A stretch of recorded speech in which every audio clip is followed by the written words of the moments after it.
Hi friends. వ్యక్తుల జీవితాల కథలు మనల్ని చాలా మంచి దారిలో నడిపిస్తాయి. అటువంటి కథ ఇప్పుడు నేను మీకు చెప్తున్నాను. అందరికీ తెలిసిందే, మీ పిల్లలకు కూడా చెప్పాలి కదా, వివరంగా మరొకసారి జ్ఞాపకం చేద్దామని. ఓకేనా? పూర్వం ఏకపాదుడు అనే గొప్ప పండితుడు ఉండేవాడు. ఆయన చాలా మంచి గురువు కూడా. ఆయన దగ్గరికి చాలామంది శిష్యులు, విద్యార్థులు చదువు నేర్చుకోవడానికి వచ్చేవారు.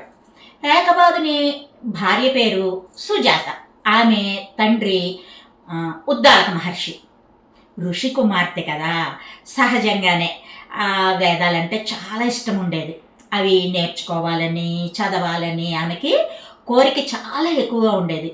అందుకని తన భర్త దగ్గరికి వచ్చి కూర్చుని చదువుకునే విద్యార్థులతో పాటు ఆవిడ కూడా కూర్చుని అలా వాళ్ళతో పాటుగా అనడము, చదవడము, నేర్చుకోవడము అలా చేసేది. వేదాన్ని అభ్యసించేది. వివాహమైన కొన్ని దినాలకి సుజాత గర్భం దాల్చింది. మన పెద్దలు అంటుండేవారు, పిల్లలు గర్భంలో ఉన్నప్పటి నుంచి శబ్దాలను గ్రహిస్తారు, వింటారు, నేర్చుకుంటారు. అందుకని మంచి మాటలే మాట్లాడండి, మంచి విషయాలనే చూడండి అంటూ ఉంటారు మన పెద్దలు.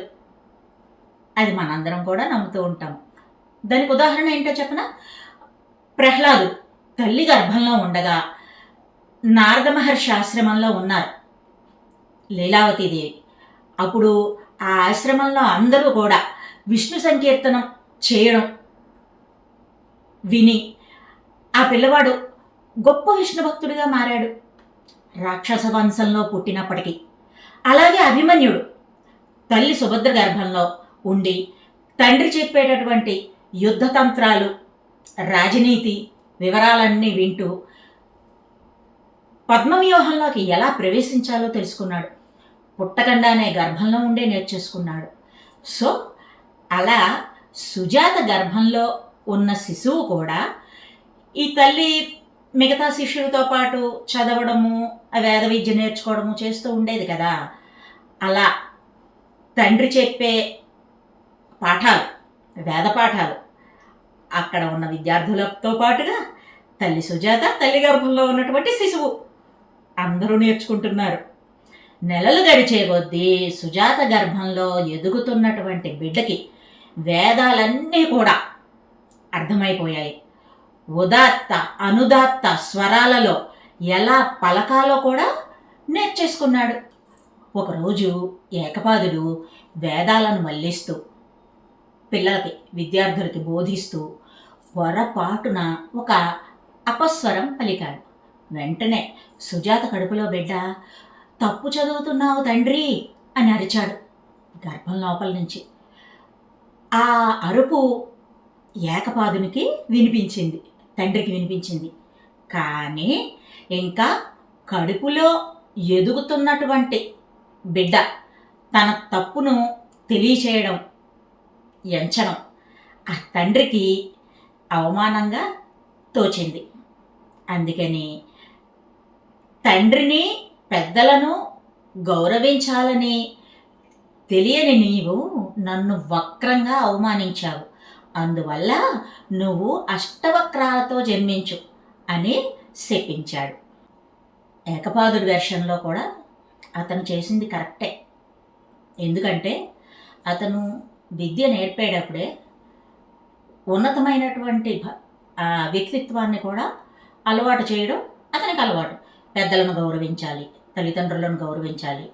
తప్పు అనేటటువంటిది తెలిసి జరగదు సాధారణంగా.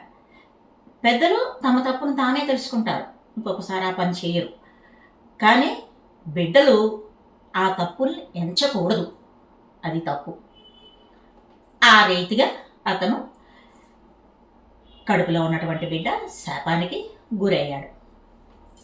ఇలా రోజులు గడుస్తూ ఉంటే కొంతకాలానికి జనక మహారాజు పండితులందరికీ వర్తమానం ఒకటి పంపించాడు.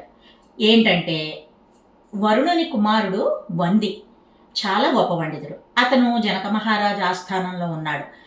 ఎవరైనా సరే వందితో వాదించి గెలిస్తే మంచి బహుమతులు ఇస్తాము అని ప్రకటన ఇచ్చారనమాట. మరి అందరి పండితులకి ఈ కబురు అందింది, ఏకపాదుడికి కూడా అందింది.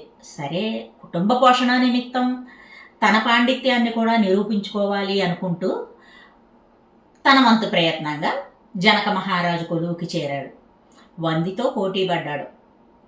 కానీ వంది ఏకపాదుని ఓడించాడు. మరి పోటీకి గెలిస్తే బహుమతులు ఎలా ఉంటాయో నియమాలు కూడా అలాగే ఉంటాయి.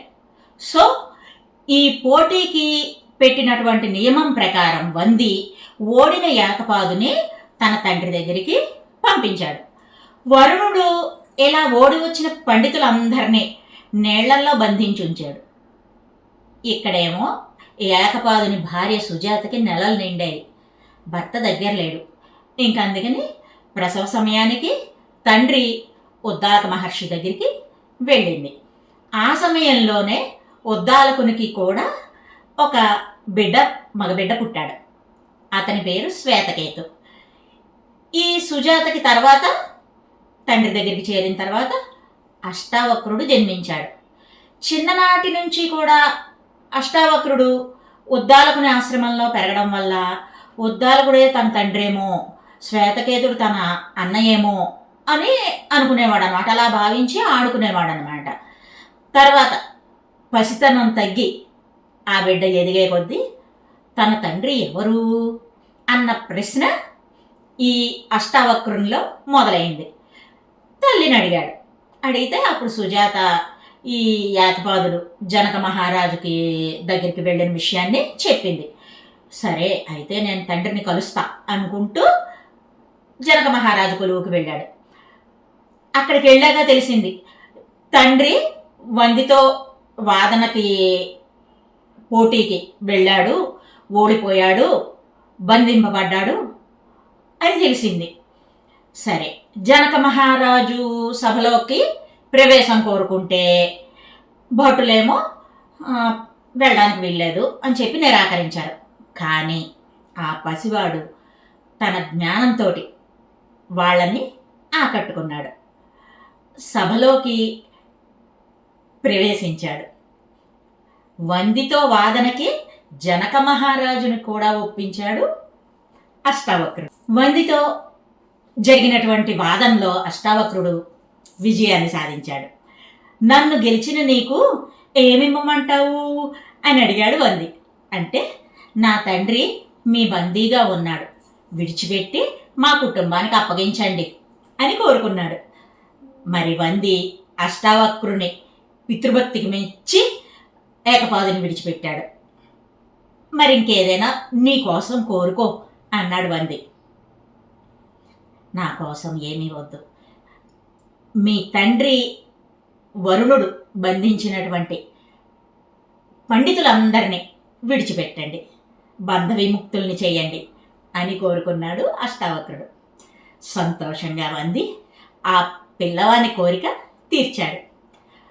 పసిగుడ్డుగా గర్భంలో ఉండగానే ఈ బిడ్డను నేను శపించాను, కానీ ఈ బిడ్డ తాను గర్భంలో ఉండి నేర్చిన వేద విద్యతో వందిని ఓడించి నన్ను విడిపించాడు అని పరి విధాల ఏకపాదుడు బాధపడ్డాడు.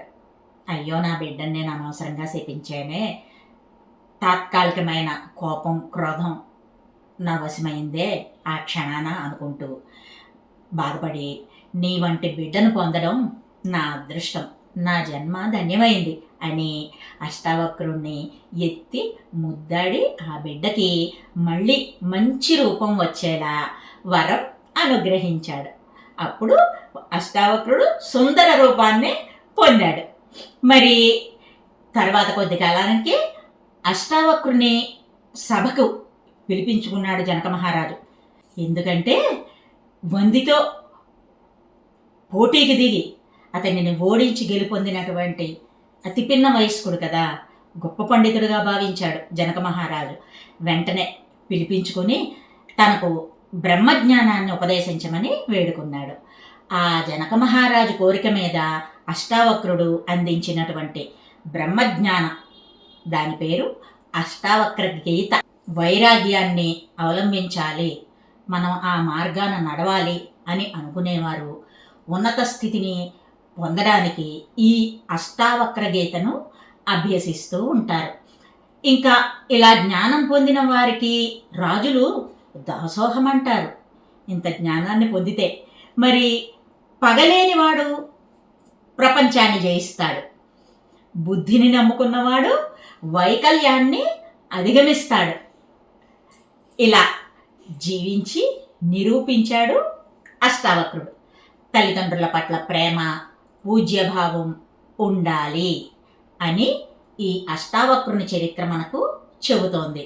మరొక మంచి కథతో మళ్ళీ మరో వీడియోలో కలుసుకుందాం. By bye friends.